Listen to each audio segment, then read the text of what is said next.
All right. Hey, guys. Welcome. Playing to Win episode number 88. My friend George Gammon returns. How you doing, George? Doing well, Rich. Thanks for having me back on.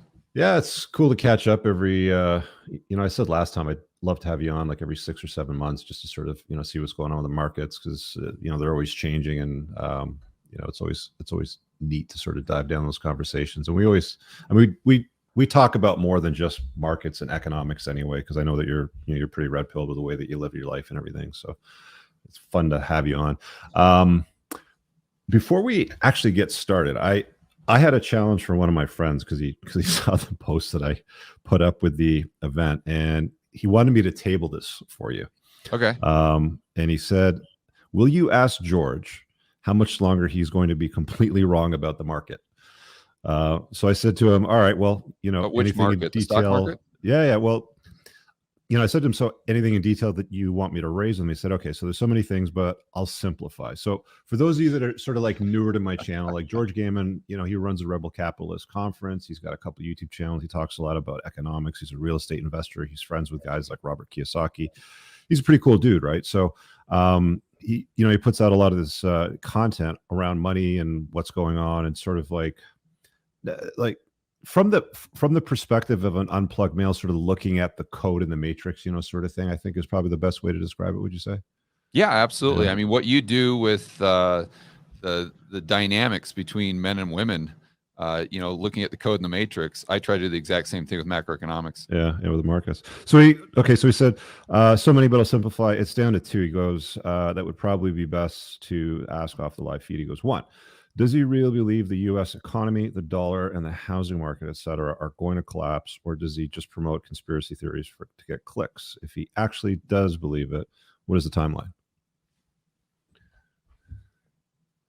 Where do we begin, Rich? Sorry to corner you, brother, but I love you guys both, and I think it's a great where do we topic begin? for conversation. First of all, what I would suggest this guy do before asking questions is just try watching a few of my videos. I think he has. I mean, he's actually a no, he hasn't. He's a He's a money manager guy.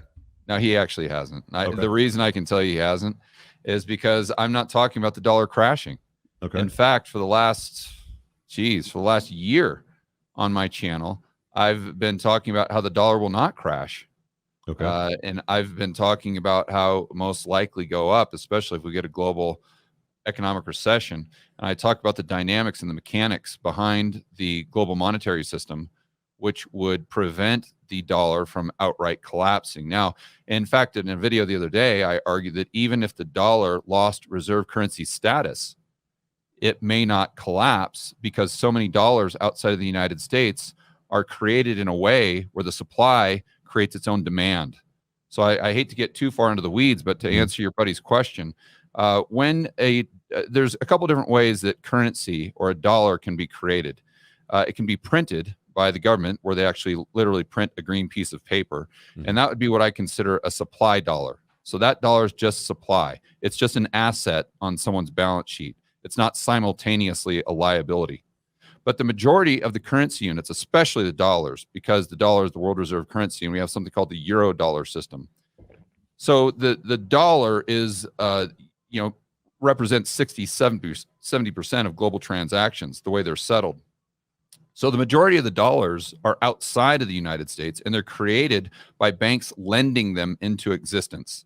So if you need a home loan, Rich, you go to the bank, you go to, I don't know, whatever the local bank is there. Let's just say it's Wells Fargo. That's a popular one in the United States.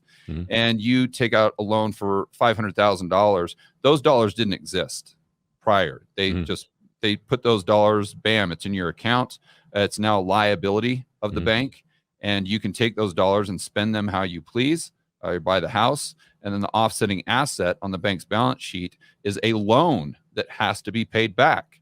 So are you saying that any financial institution in the world that's tied into the U.S. or the U.S. reserve currency can manufacture dollars? Like can a Canadian bank like CIBC, for example, if they wanted to issue me a $500,000 US dollar loan, generate that in US dollars out of thin air? Not all banks, but a lot of the banks outside the United States can. And that's what we call the network of the euro dollar system. So these are banks, and this system started back in the 1950s, and it was a result of Bretton Woods. because back then, the dollar officially became the global reserve currency. So in order to grow your economy at full capacity, you needed enough dollars, but there weren't enough dollars getting outside of the United States because we weren't running a trade deficit. We were running a trade surplus. So these banks and these corporations outside the US, they had a big problem. How do we settle in dollars if we can't get any outside the United States? So they started creating their own, quite literally. And so this is a system that has been in place since the 1950s that operates with no bank reserves. And for those of your audience, those members of your audience who are a little more sophisticated, you'll know that that's just base money. That's the Federal Reserve. When they quote unquote print money, that would be base money. That would be bank reserves. So there's no bank reserves and there's no green pieces of paper. There's no dollars in the system at all. But yet they create dollars in the form of commercial bank liabilities. So, but they lend them into existence. So the key there, Rich, is the fact that the bank has to lend it into existence means that those currency units have been created, but a future liability for those same currency units plus interest has also been created, because at some time you've got to get those dollars back to pay off the loan. You see, where if you just have a green pieces of paper, that's just an asset on a balance sheet. That is not a simultaneous liability.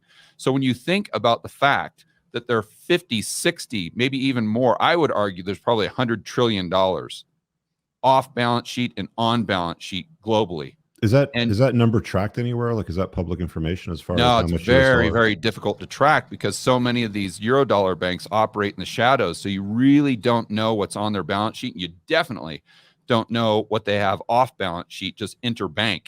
That's interesting. Dollars between one another. So when you think about this, what I like to do on my videos is think about a global aggregate balance sheet. So an aggregate balance sheet for the entire world, right? You think about, okay, you got assets on the left, you got liabilities on the right. Let's just assume that there's $100 trillion cash. That's an asset on the balance sheet. But you also, since the majority of that was lent into existence, you've got $100 trillion of liabilities, meaning future demand for those dollars. So even if you have the dollar, let's say, go from Saudi Arabia because they're using a new currency, the BRICS currency, everyone's talking about that. They're de-dollarizing. Okay, great. Sorry, what's the BRICS currency? Well, everyone's talking about how the BRIC countries are going to create their own currency. They might back it by gold so they can de-dollarize. This is Russia, Iran, Saudi Arabia, China. Exactly. Brazil. Okay. Exactly. Yeah. Exactly.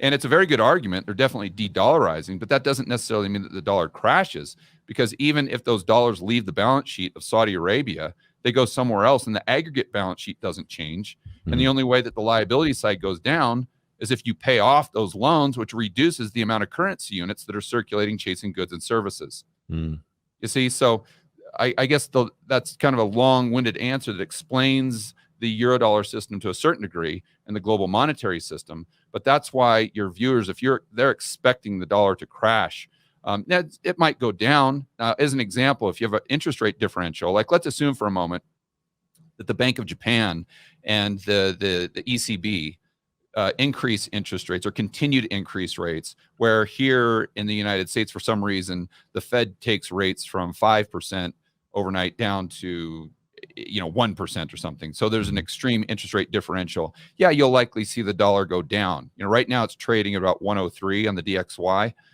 which is just the dollar against a basket of other currencies. In that scenario, you might see the dollar trade down, maybe 90, 80. But let's remember that back in 2011, 2012, the dollar was trading at 70 on the DXY.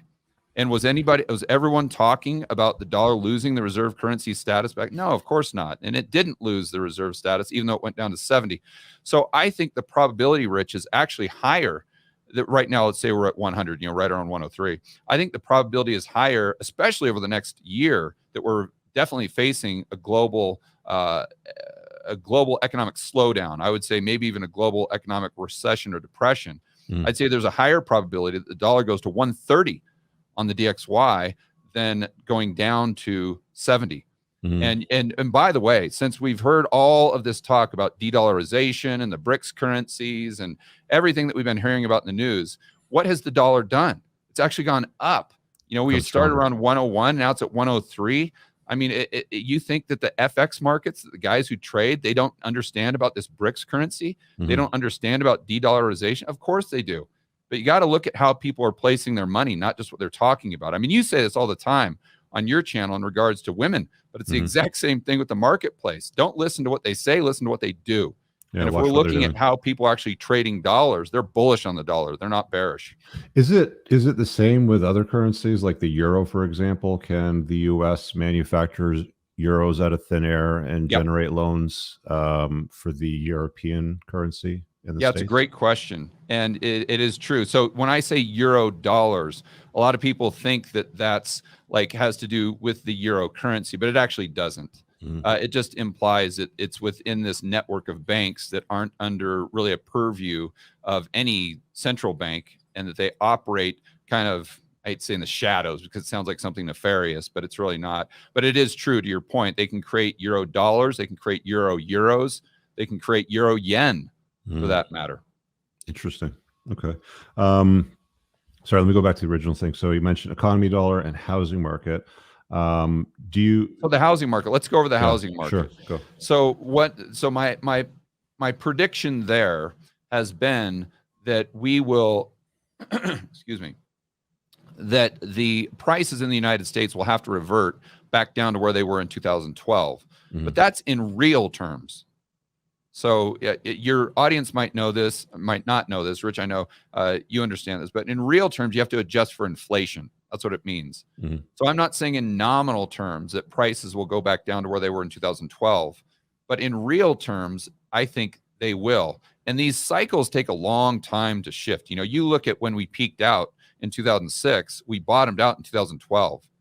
So it took 6 years to go from peak all the way back down to where it bottomed out. And it bottomed out in the summer of 2012. I'm talking about the U.S. real estate market. So this time around, I think that you'll go back down to those levels. Why do I say that? Because at the end of the day, housing prices are mostly due to wages and interest rates. So we know interest rates are going back up. They're normalizing. So unless you have real wages go up, the people can't afford the homes. And at some point in time, those homes have to start coming down in value. So we see this happening right now in the United States. I did a video the other day on how they listed the top 100 markets in the United States as far as nominal prices. And from 75 to 100, they're all down year over year. And a lot of them are down quarter over quarter, but that's in nominal terms. Once you adjust for real terms, pretty much other than the top 20 markets, in the top 100, so there's 80 markets that are actually underwater over the last year when you adjust for the rate of inflation. So that was a prediction that I made that I would argue is coming true. The dollar prediction, I think, is coming true. Now, if you want to look at the stock market, what I've been saying there is that we will have a stock market crash. Now, why do I say that? Because it goes back to something called the yield curve. So the yield curve, you can look at this, and actually, let me explain it first. You've got the 10-year treasury and the 2-year treasury. So that's the most common two maturities used to determine this curve, although you can use a 3-month 10-year, a 1-year 10-year, etc. But the most common is the 2-year 10-year. And if we take that all the way back to 1950, Rich, every single time the curve inverts, meaning that the interest rate, the yield on the 2-year is higher than the 10-year, you get a recession. It happened every single time with the exception of 1964, 1965, and GDP still went down significantly during that time frame. So you're talking about 10 out of 11 times. It's one of the most powerful macro predictors that we have. So, but what's tough is kind of the timing involved there. Yeah, I was going to ask you, what's the timeline for that? Yeah, so usually it's about, I would say, especially with the 3-month and the 10 years, a little bit better at timing. And so when that inverts, usually you get a recession. The stuff hits the fan between 6 months and 18 months. So let's just call it an average of about a year. And that 3-month and 10-year inverted about 8 months ago. So we're getting close to, if we look at a historic average, when we should start seeing that stuff hit the fan, which you would notice by the unemployment rate starting to spike. So usually when you get this inversion, the stock market doesn't go straight down. Usually it actually goes up, especially when you look at the last 30 years. But what happens is when the curve is no longer inverted, when it steepens out, meaning that the 2-year yield goes back down below the 10-year, and usually that happens as a result of the Fed dropping rates, that's when the majority of the stock market crash actually happens. So I've been saying this on my channel nonstop for the last 8 months. I'm not saying that there's going to be a stock market crash tomorrow, but what I'm saying is that we have to pay attention to that curve is inverted. We've got to be risk off, maybe a little bit more in cash, maybe build up that dry powder, because when the curve is no longer inverted, then that's usually when the stock market goes down, and that's when you take that dry powder and buy things on the cheap. I want to go back to the real estate market, because I've been seeing a lot of these guys on social media, and I hate to say it, on TikTok of all places, but they'll go and take like, oh, Florida real estate, you can have this 5-bedroom house with 3 bath and granite countertops and 10-foot ceilings and a pool and 2 acres and all this stuff for like 1.7 million, right? And it looks bomb. And then they go and compare it to a Toronto piece of real estate, which is a shoebox in the middle of the city for 2.5 million, like a literal shoebox, like a piece of shit.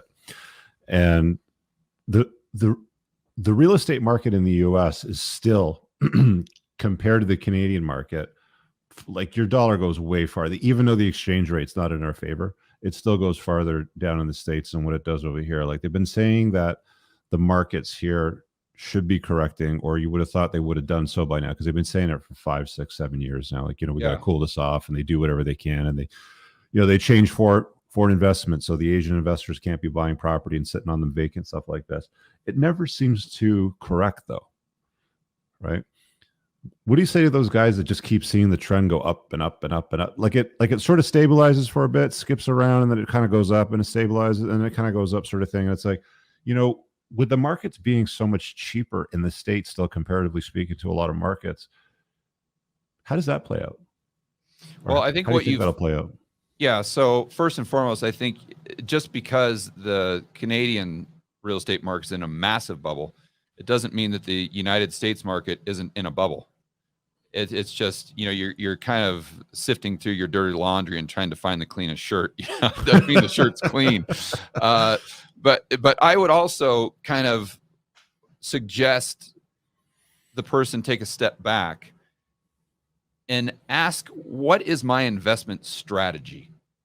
Right? And I think this is crucial. So my personal investment strategy is to completely ignore price direction. And this is the opposite. And I think this is one of the biggest mistakes that retail investors make. Mm-hmm. So they sit there and they base all their decisions on what they think the price is going to do. So as an example, if I think the prices of Florida real estate, if I think they're going to go up, then I'm going to buy. If I think they're going to go down, then I'm going to sell. In my opinion, my favorite investor of all time is Jim Rogers. So this is why I quote him all the time. This is his quote. Mm-hmm. He always used to say that's a quick way to the poorhouse. Mm-hmm. And why is it? Because no one can ever predict these things. You can sit there and say that the price of Tesla stock is going up or down, or Bitcoin, or blah, blah, blah, blah, blah. And you really don't know. The only thing that's knowable is whether or not something is cheap or expensive, based on its historical price adjusted for inflation, or in the case of real estate, based on the cash flow, right? So I never, ever, ever start by asking myself the question, do I think the price of XYZ asset will go up or down? I always start by asking myself, is the price cheap? And if the price isn't cheap, I just say next. Mm-hmm. I'm not interested. Mm-hmm. I'm not interested. I could have the greatest argument on the planet as to why the price will continue to go up. But if it's not cheap, I'm not going to buy. And I think if people could just step back and forget about price direction and base their investment decisions solely based on buying things when they're cheap and selling them when they're expensive, they're going to do a heck of a lot better. And they're going to increase the probability that they adhere to the number one rule in investing, and that's don't lose money. Mm-hmm. Yeah, it's interesting because I've watched a few crypto videos in the last week, and it seems like they're going into this new trend of, oh, we're ramping up for another bull market. Oh, the BlackRock ETF is coming for Bitcoin. Oh, the halving is coming. You're going to see this thing blow up in the next, they start talking about the next coins that are going to blow up in the next bull market sort of thing. And they start creating a lot of anxiety and FOMO in it. And what do you think about stuff like that? Like all that hype? It's nonsense. It's nonsense. I mean, I think that everyone should own Bitcoin. Is that because I think the price is going to go to 1 million, or, it's going to be the global currency? No, absolutely not. Mm-hmm. I think those probabilities are completely separate questions. I just think that you should own Bitcoin to have some purchasing power outside of the system. Mm-hmm. If we're going into a world of central bank digital currencies, as an example, which we could talk about if you like, it is very wise to have purchasing power outside of the system, even if the price doesn't go up. Mm-hmm. So I don't really look at Bitcoin as an investment or a way to get rich or something like that, like most people do. I look at it as an insurance policy. Mm-hmm. I look at it as an insurance policy to maintain my freedom and to be able to take some of my purchasing power wherever I want to go on Earth. And if you look back at 2020, I think people need to start asking themselves that question. Mm-hmm. Because, I was in Colombia. I mean, both you and I, Rich, have access to quite a few resources, whether it's financial resources or a community of guys and gals that we know that are, have, let's say, are powerful, that could pull strings, right? But I'd like to suggest all of your viewers ask yourself the question, regardless of how much money you had, how much freedom did you have in 2020? Yeah. That's a great point. Right. And if you don't have any freedom, are you rich or are you poor? Yeah. Right. You could have a $10 billion, but if you're on a deserted island or if you're in jail, you're poor, man. You're poor. You've warmed up a little bit more to Bitcoin from when I originally met you. Like you're more or less indifferent, it seemed. And I think, like, did that have something to do with the talk and the introduction of the governments bringing in CBDCs? No, I've always had maybe I didn't articulate it well last time we spoke, but I've always pretty much had the same position on Bitcoin. I've owned it for a long, long time. If I bought it as a speculative asset, I would wait until I saw panic in the market. That's another thing that Jim Rogers always used to say that I've tried to take to heart is you buy panic and sell hysteria. Mm-hmm. So when you're talking, when you just discussed how, or when you just described how all these crypto guys are saying, this is the next best thing, and this is going to be this, and oh my gosh, BlackRock, and blah, blah, blah, blah, blah, blah, blah. That's an example of hysteria. That is not an example of panic. So another example I use is like the Bitcoin conference down in Miami. Mm-hmm. So last year, or in 2021, maybe, they had like 30,000 people there. Okay. This year, 15,000. Mm. So I would way rather buy Bitcoin when there's 15,000 at the Bitcoin conference than 30. In fact, I would way rather buy when there was 1,000 people at the Bitcoin conference. That's panic. You buy panic, you sell hysteria. So, but again, we want to compartmentalize there, Rich, because I'm talking about the same asset. Yeah. But I'm talking about buying it for two completely separate reasons.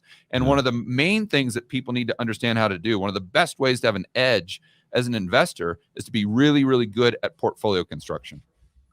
Speaking of portfolio construction, the second question that my friend had that he wanted me to pose to you is, what stocks or investments have you personally bought over the last 12 months?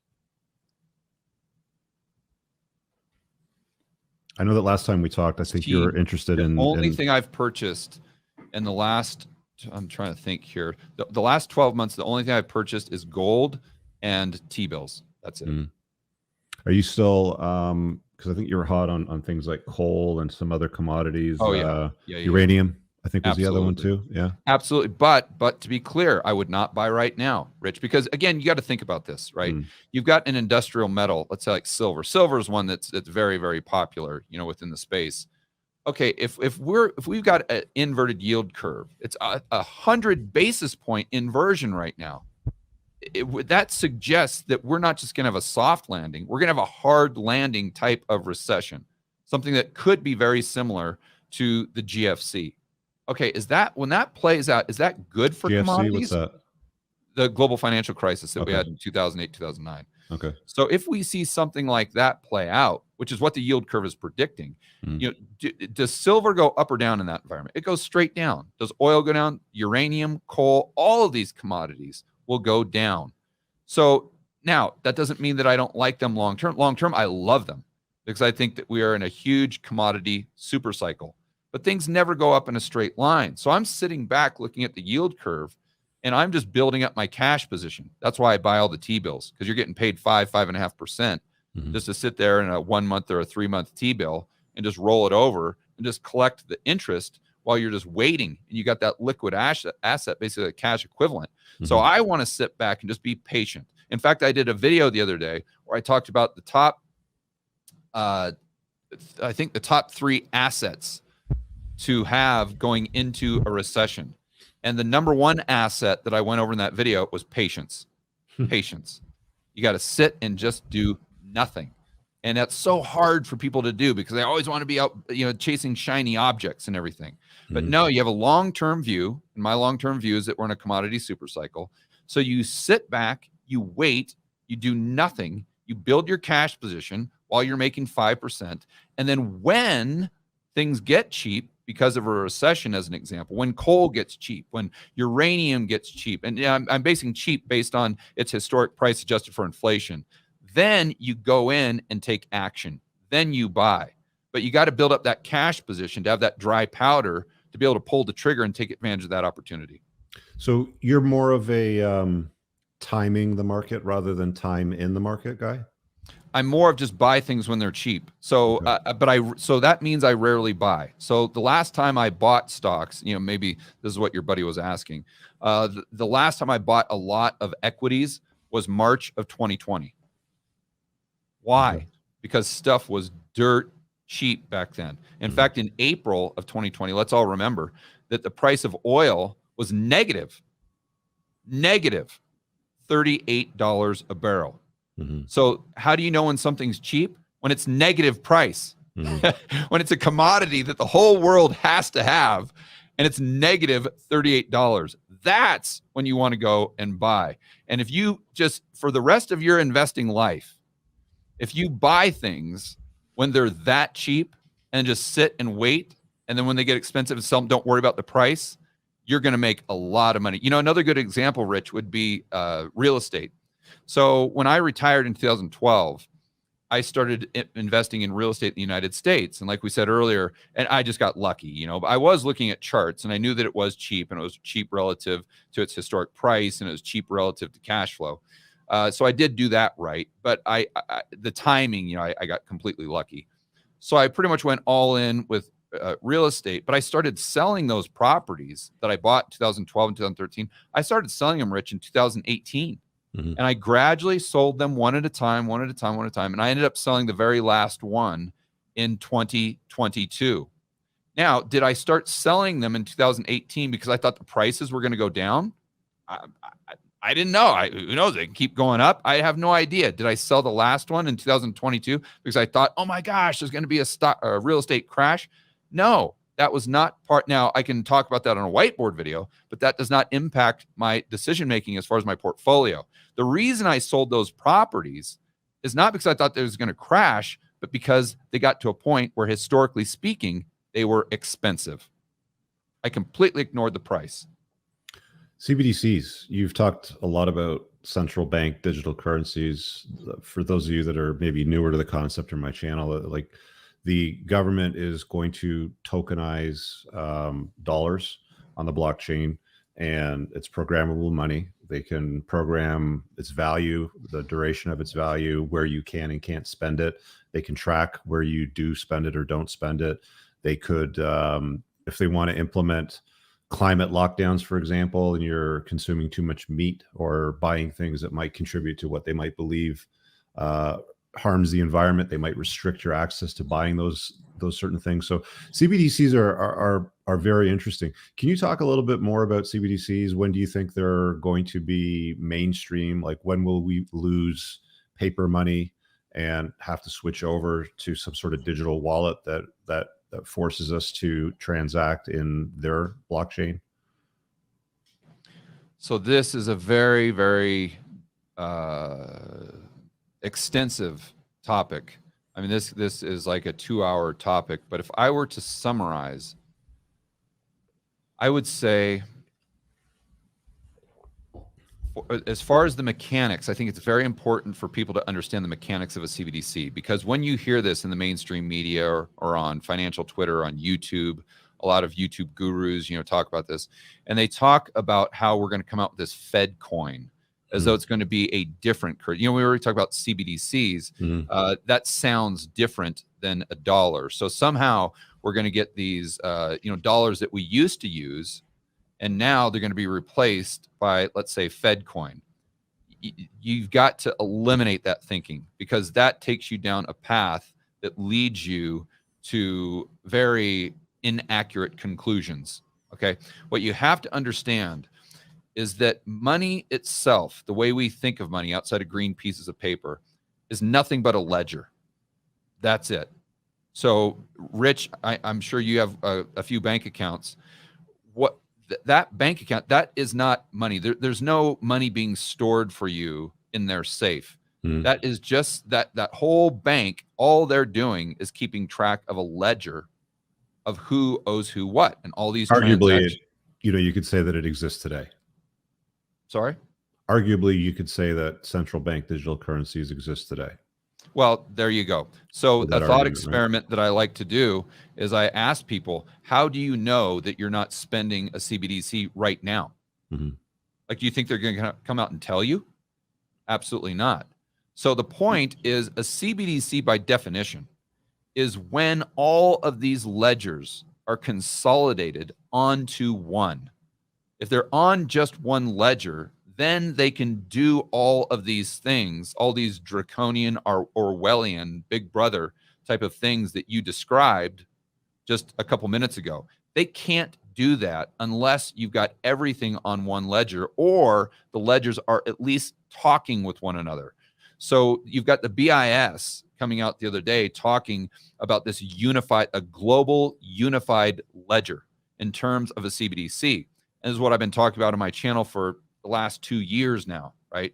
And what they're doing is, you'll notice in this report, they don't talk necessarily about a different type of money or a different type of currency. It's all about unifying ledgers.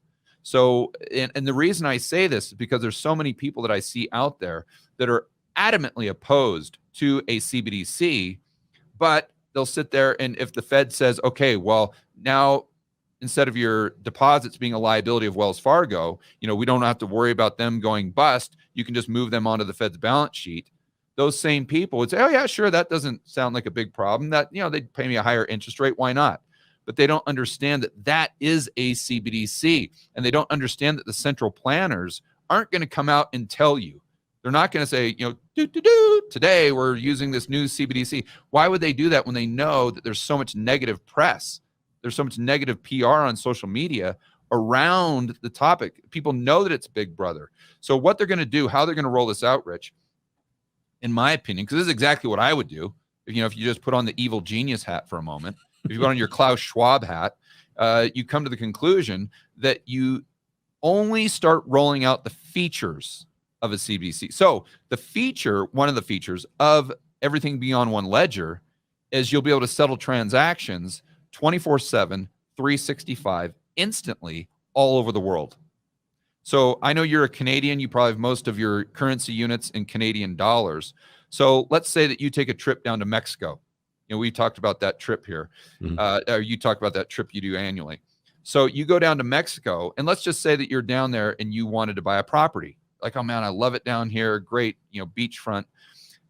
But it's going to be a pain in the ass, because you're going to have to wire that money from your account in Canada. It's going to have to come down to Mexico. You're going to have to set up an account. You're going to trade it from Canadian dollars into pesos. It's going to take all this paperwork, all this time. You're going to have to pay transaction fees. Then you got to get it in the account of the seller. How do you do escrow? It's a big pain in the ass, right? Mm-hmm.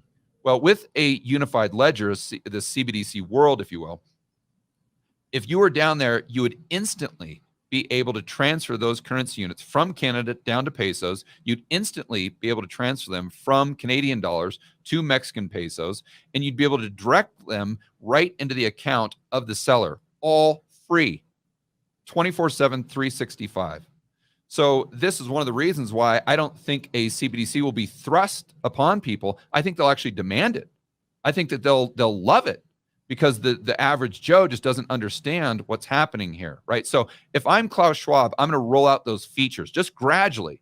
I'm not going to say that it's a CBDC. I'm going to say, look at what you can do with this new banking system. We'll call it Fed Now. We've set it up, and it's so amazing. You can do this and you can do that. And people are going to say, yeah, very, very cool. And then 3, 4, 5 years down the line, once they get everyone on this network, and once they integrate it into their life, then they're going to start rolling out the social score. Another thought experiment that I use with my audience is all of us, everyone on the live stream right now has a cell phone. And I would argue 99% of the people are probably addicted to it, even on this live stream right now, no matter what you say. So if I told you that tomorrow the government, the Canadian government or the US government, would start giving you a social score or a climate score based on your cell phone usage, how many of you would continue to use your cell phone? Every single person. Why? Because it's completely integrated into their life. They can't even leave home for 5 minutes without their cell phone. They're just, and maybe your audience is a little bit different, Rich, but I mean, for heaven's sakes, go through an airport in Canada or in the United States. I mean, 99% of the people, what are they doing? They're literally running into each other because they've just got their head buried in their stupid phone, for heaven's sakes. So you're not, and what they're going to do is they're just going to rationalize it. Oh, man, I don't want that social score. No, I know that's bad, but Rich is overplaying it on his channel, and George, he's just a fear monger, and he's just doing clickbait, and he's just he's got the tinfoil hat on. So I don't know. I mean, is it really that bad? They're going to sit there and rationalize it, right? Just like people rationalize, the blue pill guys sit there and rationalize why they should do this for a girl, or why they should get her roses, or why they should do that, or why they shouldn't go to the gym. They know they should, but then they rationalize it away to where they don't have to do it. And I think people are going to do the exact same thing with the CBDC. So that's what I would say first and foremost. Understand that it's a ledger. Understand that you're not going to know when they roll it out unless you're really, really, really paying attention. And then once you start paying attention, then you know that you want to try to transact in cash as much as you can. And unfortunately, with Bitcoin and gold, it's very tough to transact. Try going a week in your life and only spending Bitcoin. That's going to be difficult. To pay your rent, to pay your insurance, etc. But the way that you've got to start thinking about is, how could I operate, or how could I live outside of that ledger as much as possible? Now, the people that have 9-to-5s and jobs, and even for you and I, Rich, we're going to have some of our net worth on that ledger, because we've got to transact unless we want our quality of life or standard of living to go down to like an Amish community, right? If you don't want that, then some portion is going to have to operate within that ledger. But you want to try to get as much out of that ledger as you can, and that's where Bitcoin comes in. That's where gold comes in. And you take those, what you don't need as a store of value, then you take that, turn it into currency, cash, and that's what you use to transact with as much as possible. So this really puts a premium for people who really value privacy and freedom and liberty and all these things.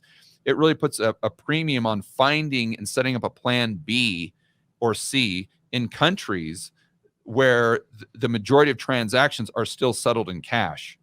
I did a video on this the other day, Rich. Do you know that 78% of the transactions in places like Romania, in Morocco, are still settled in cash? So I'm not saying they'll never have a CBDC there, but what I am saying is that you got a lot more runway.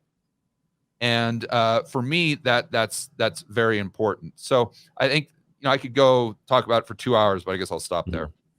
They rolled out a central bank digital currency in some cities in China. Did you hear about how they did that? Oh, sure. They just give people free money. I mean, that's another Yeah. way. You know, they Yeah, they just say, "Hey, basically we'll gave give them you a free wallet and they money." said, here's $50 worth of whatever our, free currency is. And apparently nobody pushed back on it. They were all happy to get that free money and start using it to move them in that direction. How do you Yeah, I see mean, that? look, if so, the other day I went on Twitter and I said that you have to acknowledge the features of a CBDC or a unified ledger in the eyes of Joe Public. And I said, I think that the free market may even gravitate towards a CBDC. And of course, I have all the Bitcoiners and gold people. I mean, they're just literally losing their mind, right? Their heads are exploding. And I said, no, you've got, and of course, they don't understand what I'm saying. What I'm really saying is if you're fighting John Jones, maybe the best UFC fighter at all times, let's say that you're going into the octagon with him in 6 weeks. Are you going to focus strictly on his weaknesses? Of course not. You're going to look at his weaknesses, but you're also going to look at his strengths. Because how the hell are you going to defeat him if you don't look at everything in its entirety, and then you know how and what strategy you can use to actually having a chance of beating this guy? So we have to look at how this CBDC thing rolls out and why the public will gravitate to it.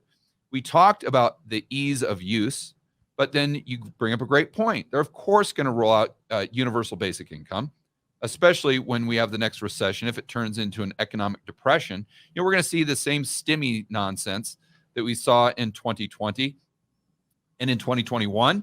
And the easiest way to send out stimmies is to do what? To have everyone have an account at the Federal Reserve instead of their local bank. And then the Fed can take those bank reserves, call it base money, and they can inject that straight into the economy to try to give it an economic boost. It's that Keynesian type of mentality. Also, I saw, in fact, do you know what the Mises Institute is? No. The Mises Institute is one of the big libertarian think tanks in the United States. I mean, they're in fact, they're amazing. They're really, really good. But I saw someone with the Mises Institute retweet this article where they were arguing how wrong it is that Jamie Dimon, he's in charge of JP Morgan, how he, in other words, JP Morgan, their reserves or their cash balance, their checking account that they have with the Fed, they get paid like 5% on that. It's actually a little bit more, but let's just say 5%. Where if you actually bank with JP Morgan, they're only paying you like 50 basis points, right? So the article was like, how is this fair? On what planet is this right?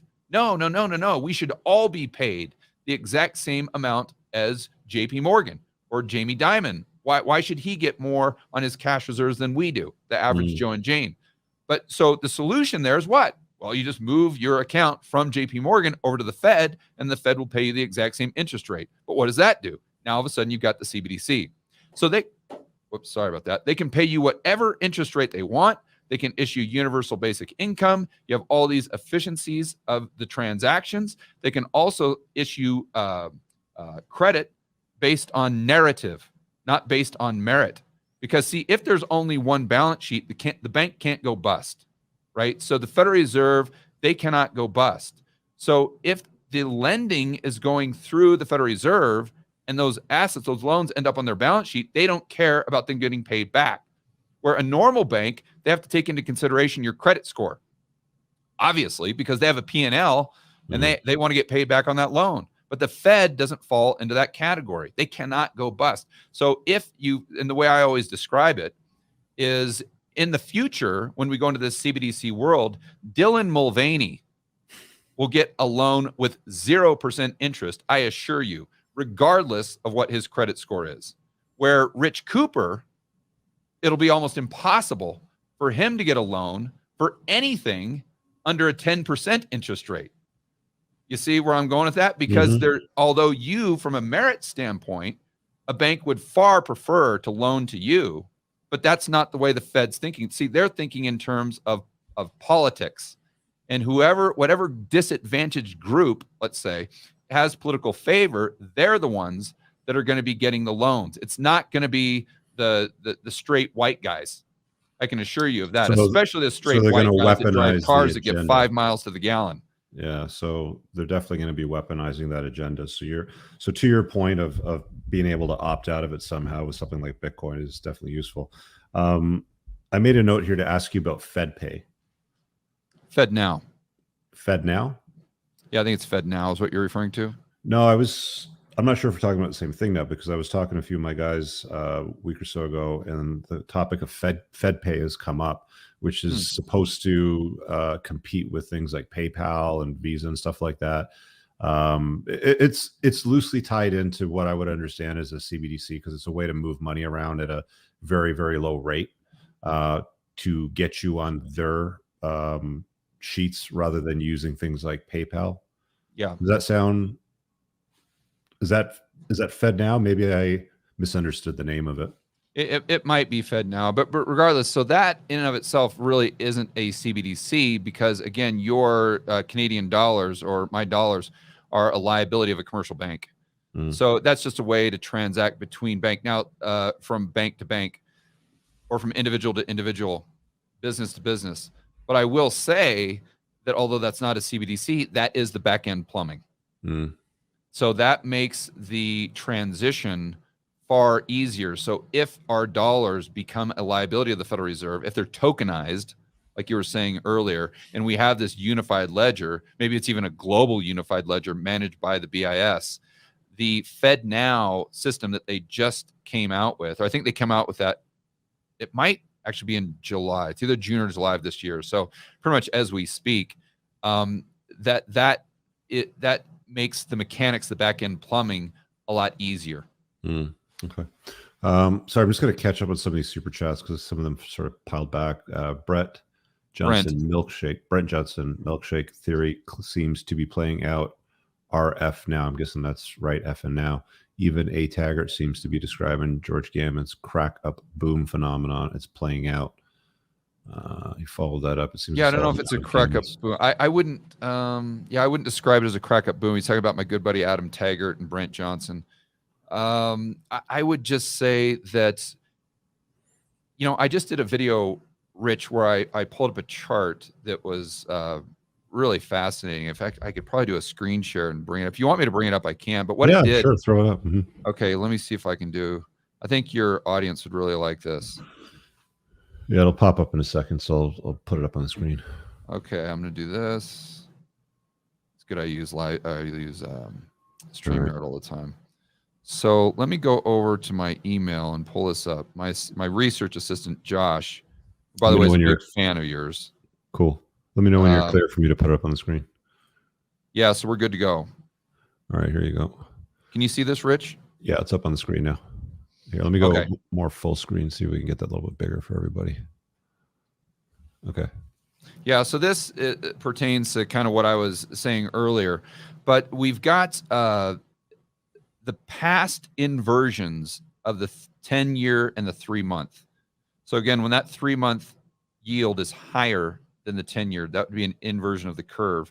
And you can see that it goes back to 1969. So we had it in 69, 73, 80, 89, 2000, 2006, 2019, and currently. So it says it's basically how many months we've gone since that inversion, and then what the stock market usually does and how long it takes for it to hit its absolute bottom. And you can see where we are right now. You see, that's the black line. So usually the stocks don't hit their bottom, like I was saying earlier, for let's call it 16 months, 18 months until after the curve is inverted. So we're only 8 months in. That gives us another 10 months. But even though the stock market is going up here, I really wouldn't call that a crack up boom, because the proper definition of a crack up boom is the stock market going up as a result of consumer price inflation and the dollar just rapidly losing value. It's something you usually see in a hyperinflation type of scenario. But right now, the headline CPI in the United States has gone from 9% all the way down to 4%. And I think this month, July, you're going to see it go all the way down to probably 3%. So again, I wouldn't call this a crack up boom, but I would say that this is a bull market, but it's picking up pennies in front of a steamroller, as you can see by this chart. Yeah, that's a real good way to distill it, I guess. Pennies in front of a steamroller. Nobody wants to do that. It's about the dumbest thing you could do. Got one here from Eric. He says, "Hey George, I'm 30, and it seems like the game nowadays is rigged. Real estate is out of hand, losing money to rent, cash eroding to inflation. How to move forward in life in this environment?" So this is like kind of like the average Joe guy. Like, what's your advice for that guy? Well, number one, patience, because I think within the next 6 months, within the next year, you're going to have a lot of opportunity. A lot of those assets that you've wanted to buy that may seem quote unquote out of reach are going to be well within reach. And another great thing, Eric, yes, I agree that the system is rigged against you, but right now you can get 5.5%, for heaven's sakes, on a short-term T-bill. That's not bad. And I know that the headline CPI understates inflation, but to get 5.5%, especially compared to the pretty much 0% that you could get on your checking account or savings account for the last 12 years. That's not too bad. In fact, the other day in my model portfolio, I have a investment group like you've got your men's group, Rich. Mm-hmm. And I have a model portfolio in there where I put $100,000, and it's pretty much all in gold, about 10% gold and 90% in T-bills. But all the money I've made just on the interest in T-bills, I was able to go out the other day and buy puts on the S&P 500. So that's just a bet that it goes down. But I did that with the house's money. Mm-hmm. The house's money is just from the interest that I'd made from these T-bills. So that's an opportunity that you have now, Eric, that you just didn't have over the last 12 years to actually make money on your dry powder while you wait for things to get cheap. I did this tweet the other week. I want to read it off to you guys rather than putting it up on the screen, but it got a lot of engagement. There was like 21,000 likes, 2.5 million views on it. It's not too long, so I'll just read it out. It says, "Western culture is a scam for men. You get up early to pay for a house you hardly live in. You don't own the land it sits on. To pay a mortgage to a bank that lends you pretend money made out of thin air you pay interest on. They don't even have on deposit in a vault. To drive a car that's primarily used to get to and from work, usually on congested and broken roads, your tax money never seems to fix. You then pay 30 to 50% income tax to the government for a job, capital J, capital O, capital B, designed to keep you just over broke." Job to me is an acronym, just over broke, while the government spends your money on programs you generally don't agree with. To buy stuff with sales tax with money we have already paid income taxes on, to impress people we don't even like with things we generally don't even care about. And if you do well with your investments with income you've already been taxed on, you pay more tax on tax in the form of capital gains tax to the government on money you took the risk on investing. All this usually to impress a woman enough to commit to you that has already shared her body with dozens of other men, that brings baggage to the table, that if you live with or marry can take half your shit, your kids, if she changes her mind about you. And I said, what did I miss? And people sort of chimed in with a few other things. That kind of leads me to, it's kind of what Eric was talking about there, but it also leads me to the notion of the passport bros. Do you know what passport bros are? No. So you're kind of a passport bro, but you're the kind of guy I think is a better example, because what you've done is you've geolocated yourself where you're not exposed just to one country or one market with one passport.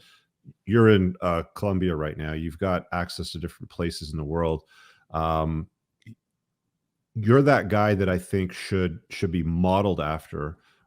See, whenever I say passport bros, George, I always get emails and DMs from guys that are like your typical pickup artists with like, the painted nails and the funny hats and all that shit and the high heeled boots. And they're like, "Hey, I'm a passport bro. Can I come on your podcast and tell everybody about my program and my course and all that bullshit?" You're not that guy. You're actually doing it. Can you talk a little bit more about how you structured your life and why you've structured it this way and why you have multiple passports and you move back and forth from different countries and what that looks like for you and why you chose that? Well, I'm 50 years old. I've never been married. I don't plan on being married. It's interesting because I stumbled across your content and Rolo's content maybe, I don't know, maybe 3 or 4 years ago, something like that. Mm. And I didn't know the red pill community. I didn't understand. I didn't even know these concepts were a thing. But oddly enough, it was just the way that I had already chosen to live my life. Spinning plates as an example. Mm. That just kind of seemed like a no-brainer to me from the time I was about 13 years old. Like, why would I not do that? But I've always kind of lived that type of lifestyle, I guess. And also, I like to be in places that where I enjoy spending time, right? So if you're the average type of guy, you like being surrounded by good-looking women, you like good weather, you like making money. And for me, there's a lot of places that you can do that, maybe even better than the United States or in the West. And prior to retiring, I actually made most of my money outside the US. So I was very comfortable in coming down to Ecuador, coming down to South America, coming down to Colombia. Now, originally I came down here as an investment opportunity. That was back when oil was cheap in 2014-15. It got under 30 a barrel. Mm. So I wanted to play oil, but I didn't know anything about it. So I started investing in real estate here because it was denominated in pesos, which is loosely tied to oil. But once I started coming here more and more, I'm like, man, the weather is fantastic. The women are beautiful. The people in general are just exceptional. They're very welcoming, very nice. They're always enjoying themselves, having fun. In fact, what was funny is I went to a boxing class this morning, and I've been doing that to try to, rehabilitate my shoulder and whatnot. And there were a few gals in this boxing class. And, usually it's at a hardcore boxing gym where they're usually playing like AC/DC and, Metallica and Pantera and bands like that. But every once in a while they'll play. Yeah, that's right. But every once in a while I noticed that they play like a salsa song. Okay. And all the gals, even the gals that were there, like, with the gloves on, as soon as that salsa music hit, Rich, they just couldn't control themselves. The hips are moving. They have to start dancing salsa. And it's the same thing whether you go to a club or you go to a restaurant. It's just the people here really know how to enjoy life. Yeah. And then the standard of living is incredibly high. In fact, I've got my a maid that does all my cooking. I've got special meal preparation. I've got a driver that drives me around on the weekends.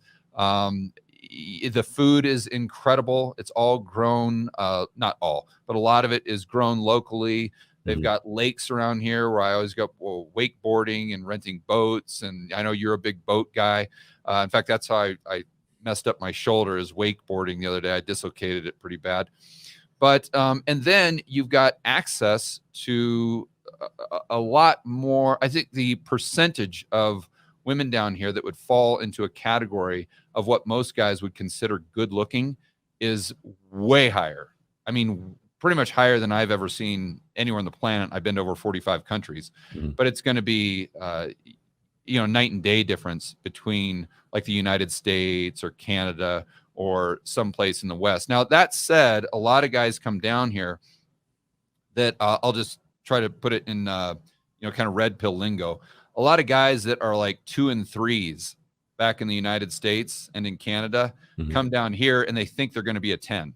And all these, just smoking hot Colombian gals are going to just gravitate towards them just because they exist when they're, 300 pounds, they're making $2,000 a month and they're, wearing jean shorts and Birkenstocks or something like that.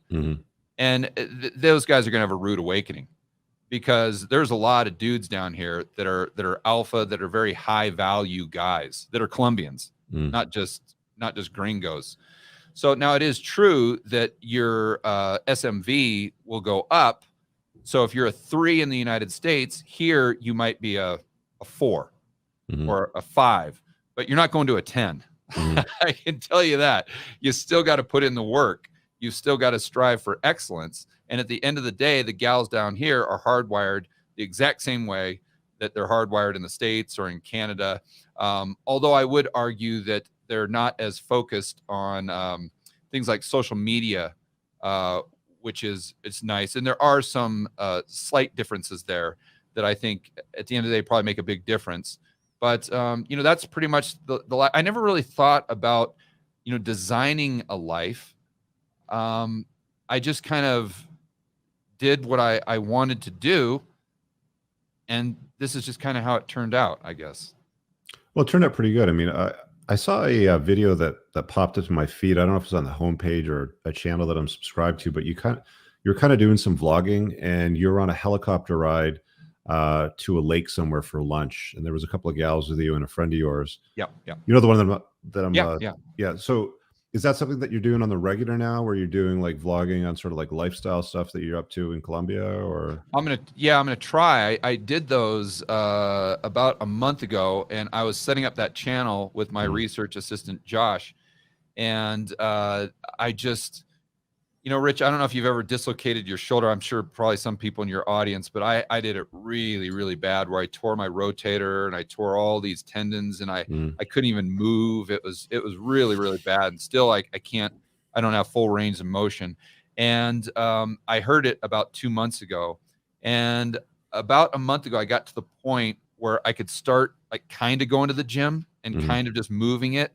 And I've got a physical therapist that I work with daily, but I've just been focusing almost 100% of my time and energy on just rehabbing my shoulder and getting back to 100%. So I kind of put that on hold. But yeah, once I get my shoulder back to normal, we'll definitely start cranking out those videos. I've got like probably 10 vlogs just on a hard drive that we just haven't released yet because I haven't been able to go through the final edit. But one of my reasons for doing that is because, you know, it just goes back to like the community of guys that you serve. I think that a lot of those guys would really enjoy someplace like Colombia, but they've just got this mental like block, right? Like they're, oh, I can't go down there. As soon as I go down there, I'm going to get decapitated. I'm going to get kidnapped. You know, it's a third world country. It's blah, blah, blah, blah, blah. So I really wanted to show on these vlogs, you know, how life really is here for someone that's, I don't know if I want to consider myself a high value guy, you know, but for a high value guy, someone that has resources and someone that's out there making their dent in the world, like you always say, how a place like Colombia could be an even better option as far as not just from a standpoint of women, but a standpoint of from a standard of living, much better option than maybe Canada or the United States. I mean, taking that helicopter up to Guadalupe is something I usually do maybe once a month or a couple times a month. I just go up there for lunch. It's about a 20-minute helicopter ride, and I just bring it right back. And that's something that I don't know, even if you had the resources, I don't know if you could just, you know, take a helicopter to lunch really quick. What does it cost for a $20 helicopter ride up there for lunch? A 20-minute helicopter ride. 20 minutes. Back and forth is about $1,500. $1,500 USD?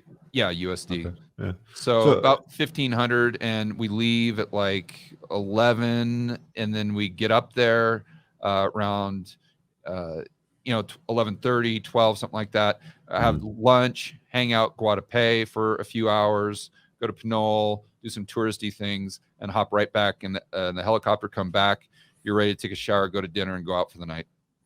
Yeah, that's awesome. Yeah, that guys is how the passport bro, in my view, you know, would want to approach it. Because like George mentioned earlier, a lot of guys that try to tackle this lifestyle, they're like a 2 or 3, and they think they're going to be a 10 when they go somewhere else, and they don't learn game, and they don't understand what women respond to, and they don't know, you know, how women actually operate. women are women pretty much Yeah, everywhere right. around the world. They're all pushed Absolutely. by the exact same, desires, as George said. He's been to 45 countries, so he's nodding his head on that one. Let me just see what we got here. Outstanding content, salute Big Brother George Rich, keep leading from the front. Thanks, man. My Truth says people want to shame passport bros because they are positioning themselves to be in a better position regardless of TradCon, Purple Pill, passport bro. You need to be red pill aware, period. Mm. Rest of the sheep can go pound sand and pull the yoke. Thank you both. Yeah, okay.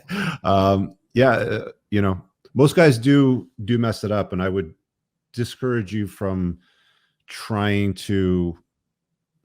I mean, how can I put this? And Rich, most of the guys that I see, most of the gringos that come down here, I mean, you can tell right off the bat if they're down here to enjoy and invest and to strive for excellence, or if they're just down here, because they can't get laid in the States, they can't get laid. I mean, you can tell those guys right off the bat, but it's really stems from laziness, right? Because what I see just so it's just so apparent that these guys are like, okay, I've got a choice. Either I've got to stay here in the United States and compete with all these other guys, and that would require me going to the gym. That would require me, taking better care of my finances. That would require me getting out there and getting outside my comfort zone. And that would require me doing things that are difficult, getting off my ass and making shit happen, right? So that's option number one. And this is in their minds, right?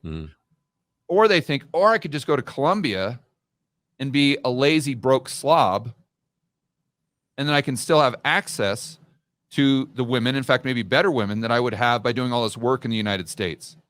So 95% of the guys that come down here, the gringos, they do it from a place of laziness, right?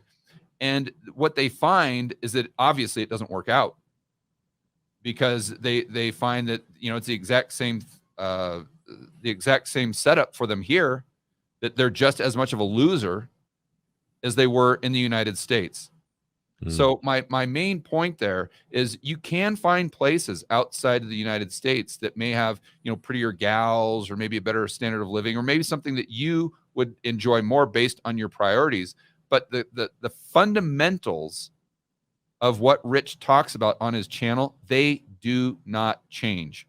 I mean, I'm down here, I'm for, my income level or net worth or whatever you want to measure, it's extremely high here.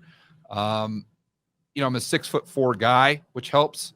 I have all these things that you would maybe consider advantages in the dating pool here, but I'm still doing every single thing I can to put in the work, to get better, to improve.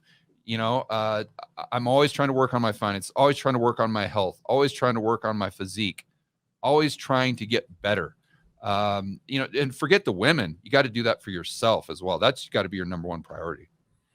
Yeah, women. I mean, it doesn't matter if she's in Arizona or she's in Colombia or Eastern Europe. Women can smell losers. They know what like if it quacks like a duck and walks like a duck, it's a duck. Like, they can pick out losers. It doesn't matter where you geo relocate. If you haven't learned game and figured out, you and loving yourself up, is never going to matter anyway. You mentioned you hurt your shoulder. Have you looked into like that medical tourism stuff that happens a lot in South America where they do like stem cell injections and peptides to sort of like work that through? I have. Yeah. In fact, one of the most famous stem cell places, I don't know if you call it a hospital or a facility, clinic, whatever, is right here. It's about 10 minutes up the street from me. It's in Tesoro. And in fact, I've got a mastermind group with Kenny McElroy. I think you know Kenny. Yeah. And Jason Hartman. And our last mastermind meetup is in Nashville. Michael Chandler was there. I don't know. Do you know Michael Chandler? He's in the UFC. He was slated to fight Conor McGregor. But anyway, I've played golf with him and Kenny a few times, and he was there hanging out with the members. And I actually asked him about it specifically. I said, hey, have you been to that clinic or have you done stem cell?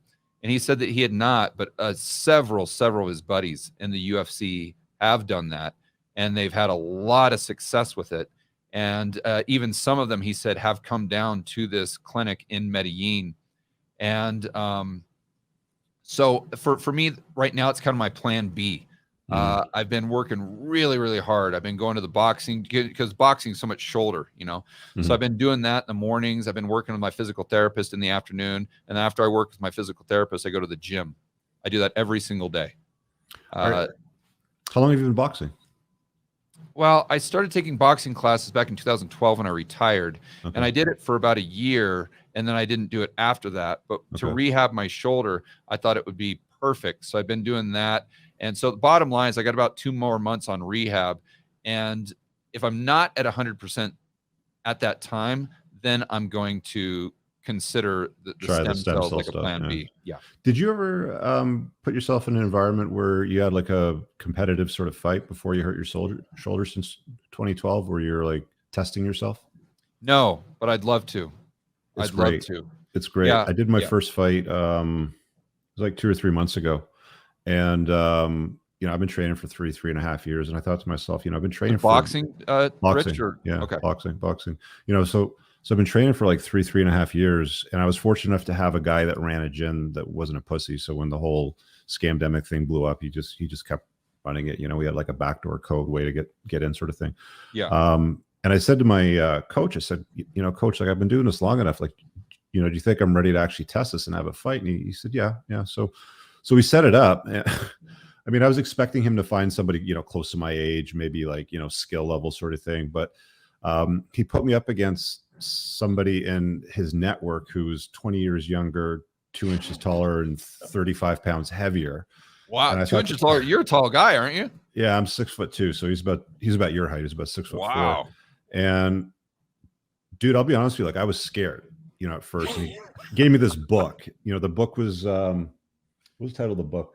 The Customano Mind. And the author of the book is Remus Boxing.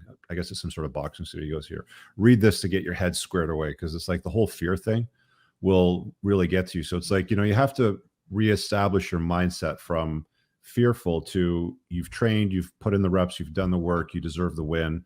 I also brought 3 people that were important to me to watch the fight because I didn't want to let them down, and I wanted to make sure that I was going to be held accountable in front of them for all the training that I did.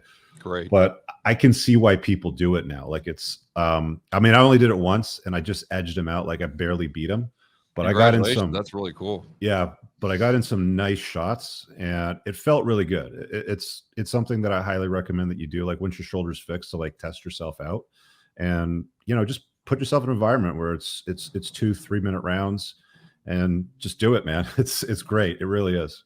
I would absolutely love to do that. I remember in the boxing gym I was going to in Vegas, it was really hardcore. I mean, they didn't even have air conditioning in Las Vegas. That's how hardcore it was. That's hot. And I never got into the ring, but a couple times when there were some bigger heavyweight guys that were the pros, they were getting into the ring just to kind of smart a little bit. They would ask me if I'd kind of like warm them up. Mm-hmm. So they wouldn't care where I hit them because I had no prayer of hitting them. But they'd say, okay, we just, we'll kind of just hit you a little bit, but we're not going to hit in the face. So no problem. I remember, Rich, these guys, like these, 230-pound heavyweight like pro boxers, they would just give me a little love tap, like just like that, like right in the rib cage. And it would just buckle me. I mean, people don't understand how bad, like a little kidney punch from a professional boxer that weighs 230 pounds. They don't understand how bad that hurts. But, a quick story. Back in 2017, I was spending a lot of time in Tucson helping out my brother. So I was going across the border into Mexico, into Nogales, very frequently. And, you just walk across the border. And one time I walked across the border and I saw this gal and this kid there, and they were asking for donations because he was a pro boxer and he was trying to go to a big tournament in Mexico City. And he was like kind of the local champ for his age group. And this kid was maybe, 16, 17, something like that. And he probably weighed 140 pounds. So, I clock in at probably 200, 195, something like that. So I thought to and I always, people that don't know me don't know this, but I always do crazy stuff. This is just kind of par for the course.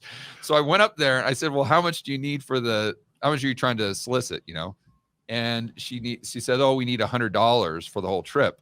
I said, listen, I'll pay the $100 right now, but I'm going to be here in Nogales for the next week. Mhm. So I used to train a little bit, and I want to get into, keep up the good shape and whatnot, going to the gym. So I said, I want to go in there and spar with the kid. And Okay. I'll give you the $100 right now. And they looked at me like I was crazy. And they said, fine, no problem. We'll take the $100. So I met him at his gym at like 3:00 that afternoon. Now, his gym, of course, is just the garage for Mhm. his trainer. Fortunately, his trainer spoke a little bit of English, and there's kind of this makeshift ring there. And so he's like, I come in there, and he kind of has this grin on his face, and he's like, okay, so you want to spar with the champ, right? And I'm like, yeah, I'd love to. I mean, I don't know a lot about it. I took it for about a year, but I'm so much bigger than he is. I figured it'd Mhm. kind of be fair if we had all the pads. Mhm. And he goes, actually, why don't you watch him warm up real quick here? And then you can maybe reevaluate your decision. And so the kid gets in there, and Rich, the guy, is like Floyd Mayweather. He's like, Mhm. bah, bah. I mean, he is the fastest I have ever seen. Just bah, bah, bah, bah, bah, bah, bah, bah, bah, bah, bah. I mean, he looks like Oscar De La Hoya in there. And then, he does that for like 30 seconds. And then, of course, Yeah. they look at me and like, you still want to spar with him? I was like, yeah, maybe that's not such a good idea. So we all laughed and had a good time. What they allowed me to do is actually train with him Okay. for 3 hours a day. 3 Okay. hours a day for the whole week that I was there. And Rich, it was the most insane workouts I have ever been through. I mean, it was Yeah. like a Navy SEAL type training thing. And the kid does that every single day, 2 hours of the most intense cardio you have ever gone through. And the final hour is just straight boxing. Yeah, boxing is a wild cardio workout. Nobody, like, if you haven't done it, you don't understand how Yeah. much work is involved. Like, after 3 2-minute rounds in the fight that I did, I was soaked from head to toe. I Yeah. was just covered in sweat. And this was before summer too. This is like in early spring, so it wasn't even that hot. And you're completely out of breath. Like, it took me at least 4 or 5 minutes to catch my breath after that. Mexico spits out some really, really good fighters. Yeah. I was actually surprised that you wanted to take him on. You got bigger balls than me, man, but at least you were smart enough not to let him scrap with you. Yeah. That would not have been a good idea. Yeah. Yeah, but I would do it again. I would definitely, consider doing it again just for shits Yeah, and I would giggles. I love think to that you get in got to there. test I yourself. noticed on the bulletin board in the gym today, they said it's in Spanish. I didn't know what is totally saying, but something like a league. They've got like something yeah. like that. So yeah, my number one goal is to get the shoulder back to normal, get back to the shape that I was in prior to the injury. And then I want to just keep going and going and going and improving to the point where hopefully I can do something like that. Awesome. Yeah, great. Yeah, I don't want to take up too much more of your time, and there's a lot of stuff that I would have really liked to have talked about, but I've got a hard stop in 10 minutes because I gotta run. But anything you want to give the audience to sort of like find you at, or any channels you want them to subscribe to? Like, where do you want them to go? They can just Google my name, and I've got 2 YouTube channels, just the George Gammon channel, which are whiteboard videos based on kind of me explaining the back end plumbing like we were doing earlier. So if you enjoyed that, you'd probably like that channel. Or the Rebel Capitalist channel is where I just do live streams like this. And with that, I talk about the plumbing, I talk about macro, talk about investing, but I also talk a lot about liberty, freedom, free market capitalism.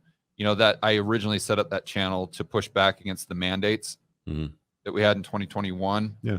And the channel got deleted. Fortunately, Joe Rogan was nice enough to kind of retweet it. And once he did that, YouTube put it back on. That was another interesting story.